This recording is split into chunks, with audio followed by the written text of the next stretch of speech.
All right, running backs, we need to have a talk. Y'all need to chill, okay? I'm tired of the whining. This is getting a little ridiculous. So, right now in the NFL, there's a lot of talk about running backs, salaries, cap hits, the franchise tag being one of the lowest in the leagues.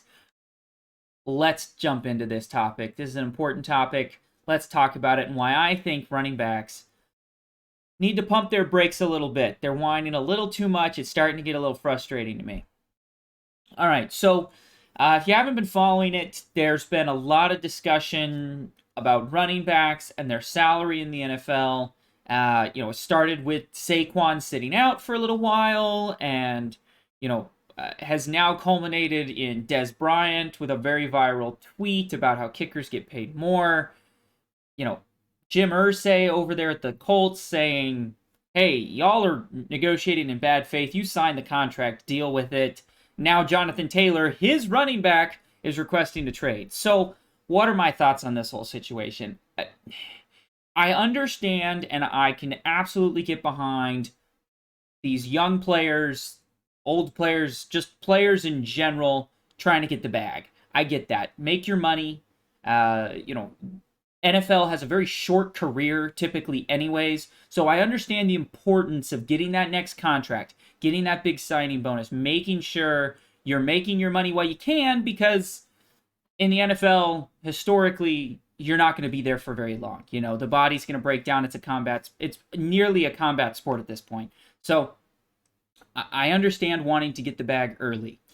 The problem is the kind of frustration and I think kind of came to a head a little bit, and I think the best summary is really Dez Bryant's tweet. So let me show the tweet here real quick.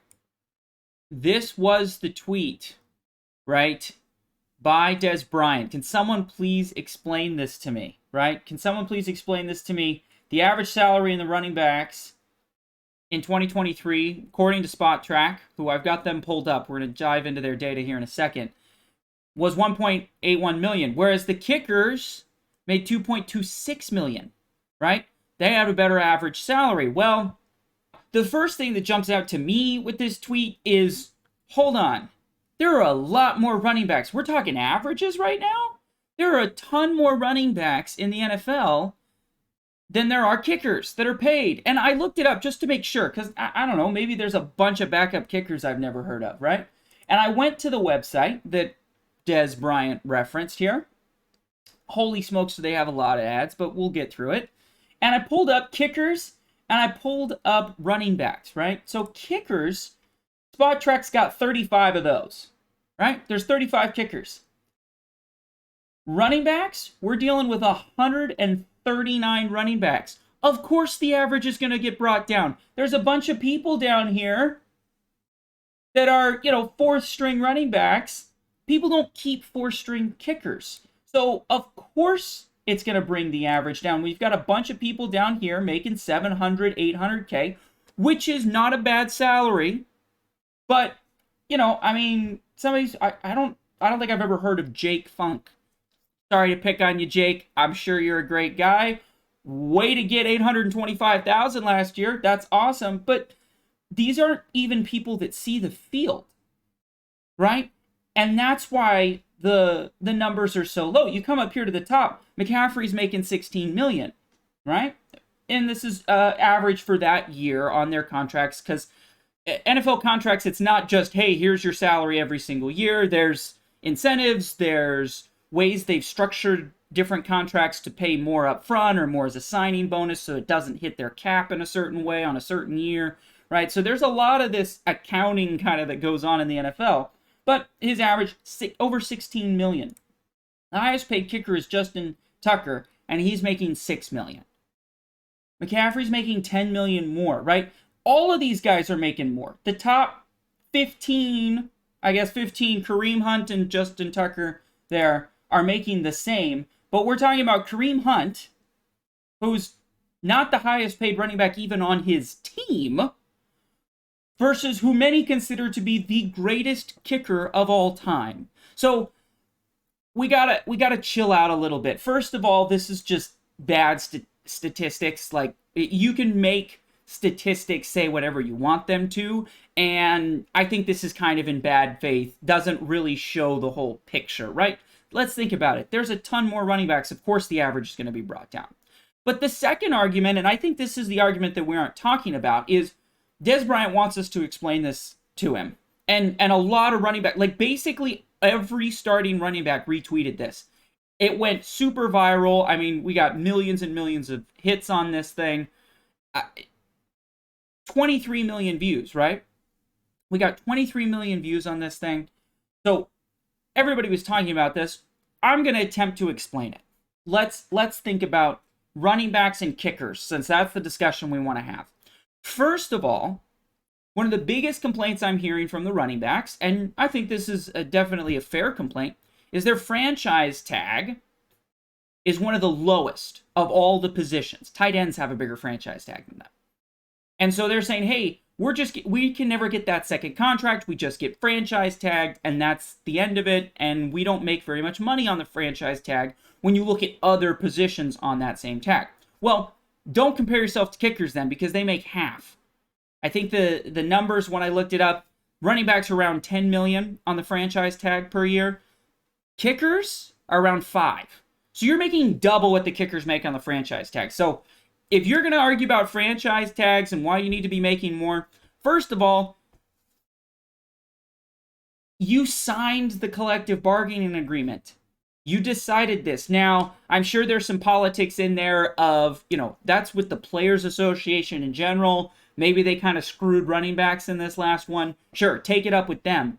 But you signed, that was agreed upon. That's what the franchise tag was going to be. Okay, fine. And 10 million, if you're a franchise tag running back making 10 million, you're already a top 10 paid running back. So I don't know. You can't complain too much about that, I feel like. Now, it isn't a long-term deal, which is where you can make more of your money, right? You get it locked in. You avoid any, fears of injury or some situations in that regard. So I do get that. Franchise tag is always going to be scary for any player in a sport like the NFL where people get hurt a lot. But regardless, kickers are making way less. Now, kickers have way less opportunity for injury, but they also have the situation of you have a bad day as a kicker and you miss a few kicks, you're probably gone the next week.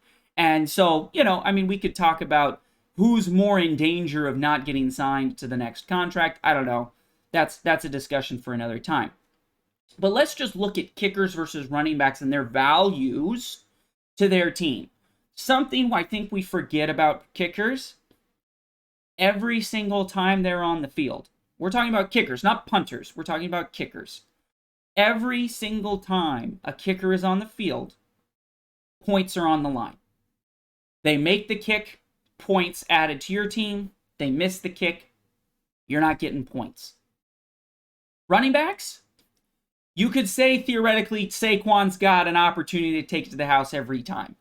But in reality, they're not one play, you don't score or not score, depending. If a kicker misses it, the ball's going to the other team. You don't get another chance, right? So the pressure and the value that a kicker adds every single time they're on the field, I think, is something that gets missed in this discussion, right? Kickers are incredibly valuable to their teams in that every time they're on the field, they score. That's why the highest scoring players in the NFL history, it's a bunch of kickers, because they score points when they're on the field. And if they're bad, they don't score points. The other thing I think we need to mention, in a salary cap league, you're trying to decide where to put your money, right? You can't pay everybody everything. We're not baseball. We can't just spend money like crazy and give everybody a big contract. There is a cap on how much we can pay people, so you gotta get creative with where you're spending your money. And when you're trying to get creative, you look for places where you can save money and look for places where you can spend money to elevate other players. The situation that running backs unfortunately find themselves in right now in today's NFL is on offense, the offensive line, quarterbacks, and many would say tight ends and receivers are all more valuable and can elevate other positions better than a running back can. Kickers, on the other hand,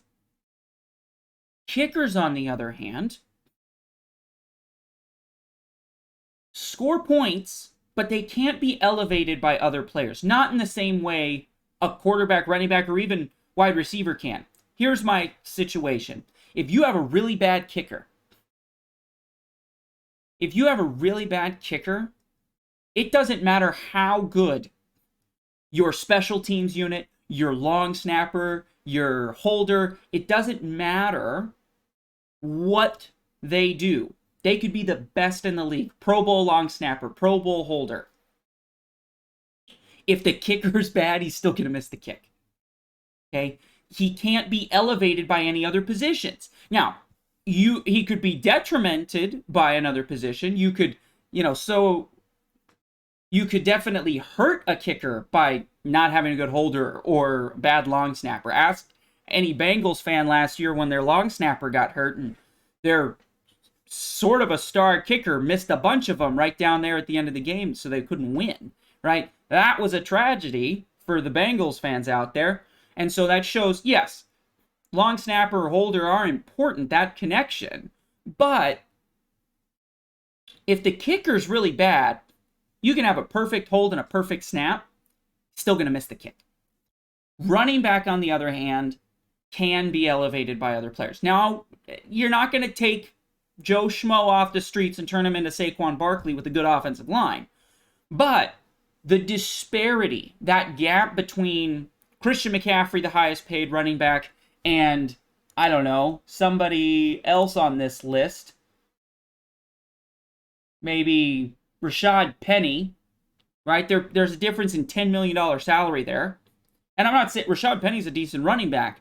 You put Rashad Penny behind the best offensive line in the league, and you put Christian McCaffrey behind the worst, and an uncreative head coach that's not putting him in interesting positions, there's a good chance Penny's going to be more productive, right? If Penny has a great quarterback, Patrick Mahomes, and Andy Reid and a great offensive line, and you put McCaffrey on a terrible team with no innovation, maybe the Broncos last year where they were just struggling on every aspect of offense, he's not going to be as productive. And a kicker, as long as the hold is decent and the snap is decent, you put the best kicker, Justin Tucker, you put him on a bad team, he's still going to make kicks. You put a bad kicker on the best team, they're going to miss all their kicks. So to make it make sense, let's just get rid of the whole, hey, this is a bad statistical analysis because there's so many more running backs, so obviously it's going to bring the average down. But there's an argument to be made that the best kickers bring a lot of value and are a good place to spend money compared to a running back. And that's what I think running backs need to realize is right now, in this day and age of the NFL, they're just not as valuable as they used to be, okay? And that's a tough pill to swallow. It's kind of like the industry has moved on from them a little bit. And I understand, people are talking about, hey, the running back position is going to be dead. Well, I think the true classic running back position is dead. But there is room. There is room. And it's not going to be the stars anymore. It used to be, Emmitt Smith, Walter Payton. Your main star of your team was often your running back. Now, that's transitioned. Quarterbacks by far are the star players on the team. Okay? And they're the ones that are getting the biggest contracts. Then everything else revolves around who you're paying the most to. How do we elevate our quarterback? Well, the best way to elevate a quarterback is give him time to throw, give him time to make those decisions. So you're going to invest in your offensive line. He's also got to have somebody to throw to. And this is where my advice would come into running backs. Any young running backs out there, you're worried about, man, I am dedicating my life to learning this position, and it seems like the NFL doesn't want me, right?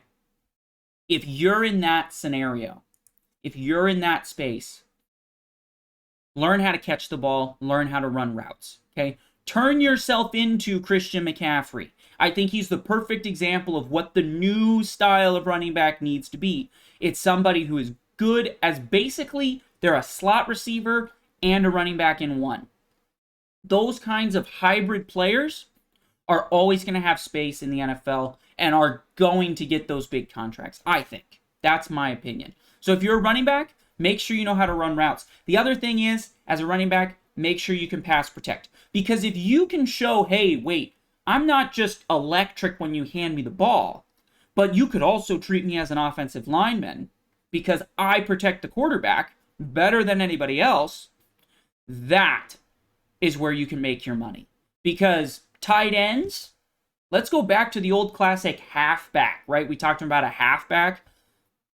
If you're a running back who can pass protect really well and catch the ball out of the backfield and run, now you're the whole complete package, and I think those running backs will still get paid. Now, let's talk about people sitting out, because I think that's another side of this. I think you need to be very careful in any position in the NFL if you sit out.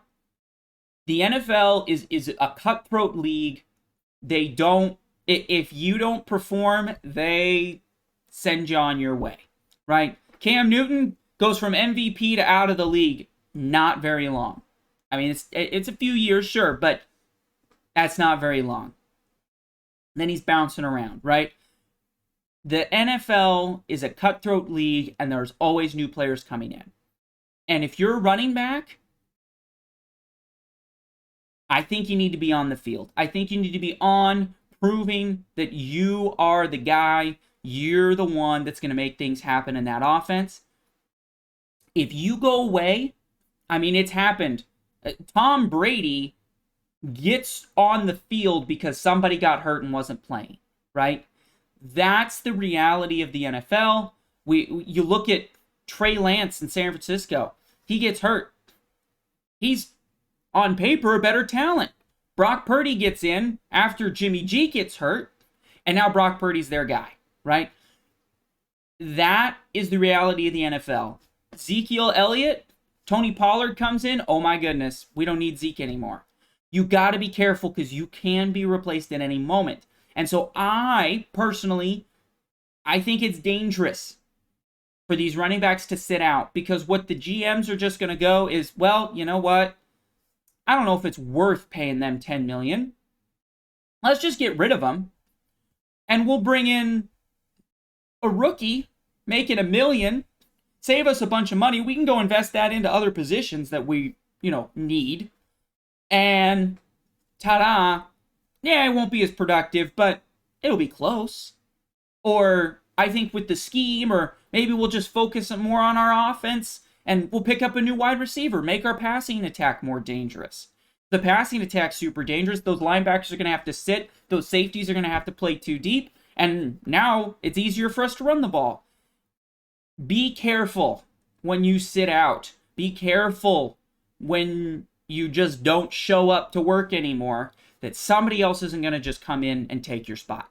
Because there's a lot of players in this league, and this is where I get into the title of this video. Running backs, you got to stop whining, because there's a lot of running backs out there who would love to make $2 million a year, who would love to make $5 million a year playing running back. And if you're going to be like, nah, 10 million's not enough, I need a big guaranteed 30 million contract over a couple of years, it's just not the reality. There's new players coming in all the time, and you got to be careful about that. So my takeaway from this whole running backs discussion is I understand the complaint about the franchise tag as a running back. I could totally see you're thinking about running backs of the NFL have a very short career span. The NFL career span is short anyways. Running backs, it's even shorter because they take so many hits, because they're in the trenches, and they're hitting at high speeds because they got a full head of steam coming down into the hole. I understand saying, hey, this franchise tag, it's really hurting us because we can't get second contracts because we're hurt by year 5. So it's give them their first contract, franchise tag them, let him walk after that. Totally understand that complaint. When this new negotiations come up, I'm sure we'll see a change in that. And I think they do deserve a change to maybe bump that up just because of the risk of injury. It makes sense to me. You know, franchise tag, it's a 1-year kind of situation, and you're at a big risk as a player when you're on a franchise tag. So I think risk reward, if you're a running back, you should get tagged at a higher rate than, you know, say a tight end. Tight ends don't get hurt as much as running backs do. And at least in my opinion, and I think we would look statistically. I don't have the numbers in front of me, but that's, I think, the general feeling is running backs have shorter careers than a tight end does. Now, are there more running backs than tight ends? Yeah, maybe. But the fact that a tight end has a higher, you know, franchise tag, I could understand some complaints there. Hey, we have a higher risk of injury. The franchise tag is a locked high amount of money because, I mean, like we looked at the statistics, running backs, if you were on the franchise tag as a running back, I'll pull it up here on the screen again. If you're a franchise tag as a running back, you make $10 million, you are top 10. Yeah, top 10. We're looking at a top 10 paid running back in the NFL on a franchise tag. So franchise tags are supposed to be very expensive, right? They're expensive, but they're for the situation where you don't want to give them a long-term deal. Running backs have a high risk of getting hurt, of not being as productive later in their careers, and so I think they deserve a higher franchise tag. I can totally get behind that. But the sitting out, the demanding a trade, the complaining that the average salary as a kicker is more than a running back, that's got to stop. It looks bad. You're just going to get replaced. Some other running back's going to come along, take a little less, and you're going to be forgotten in a couple years. You gotta show up to work. You gotta stop complaining about this because you're just not going to get paid. You know, you're demanding a trade. This is pretty much a universal NFL thing where where the NFL is saying, the owners, the GMs, the teams, the head coaches are saying, you know, running backs just aren't valuable enough. And when you don't show up to work, you don't work hard, you're starting to take away from the locker room. And when you take away from the locker room, you become problematic to the team's chemistry by sitting out, by not working out with the guys. You're just asking to get let go and them go find some college running back. We see it all the time in the NFL at all positions where unknown players come in undrafted, come in, work really hard, and become, you know, franchise guys for long periods of time. That's the route you want to go. If you're a running back in the NFL, don't sit out. You got to stop sitting out. Saquon came back, right? Said, you know what? I got to get to work. And that, I think, is the way to do it. Sure, sit out of the optional practices. You can definitely do that. Try and negotiate a new contract. Absolutely, go get the bag. But don't just sit out. Don't lose a year. Look at a player like Le'Veon Bell. That's what happened. No, he was great, and then he was gone. And nobody cared when he came back because everybody had moved on. So take that as a cautionary tale. Be careful. Get the bag if you can, but make sure you're showing up to work because somebody else is just going to pass you up. You have been watching the Stack Shack Sports Show. Thank you so much for stopping by. If you enjoyed today's content, leave a like and a comment down below what your thoughts are on today's topic. And make sure you're subscribed and have the bell on for notifications so that you don't miss any of the content here on the channel. We're dropping new videos every single day. So keep on the lookout for those, and we'll see you next time.